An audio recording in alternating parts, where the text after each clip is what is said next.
Tous les soirs à 20h, on les applaudit dans toute la France. Des soignants qui subissent pourtant la bêtise et le manque de civisme de certains. Des médecins, des aides-soignants, des infirmières reçoivent des lettres anonymes leur demandant au mieux de ne pas toucher les poignées des immeubles ou les boutons d'ascenseur, au pire de déménager.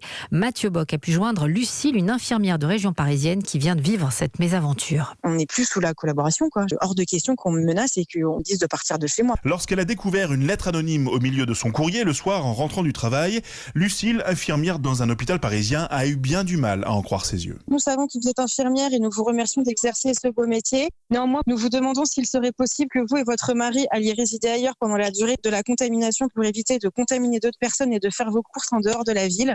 Vous serez de nouveau les bienvenus dans la ville quand tout sera terminé. Merci de prendre en compte notre demande et de faire le nécessaire pour partir rapidement. C'est pitoyable. J'étais extrêmement en colère, la tristesse aussi, parce que on met quand même beaucoup notre vie de côté pour pouvoir répondre aux besoins de la population durant cette crise. Et on n'a pas besoin d'être mis à l'écart comme des pestiférés parce qu'on est en présence de patients du Covid. Donc on s'en affranchit parce qu'il faut continuer. Il ne faut pas prendre en compte ce que les gens disent.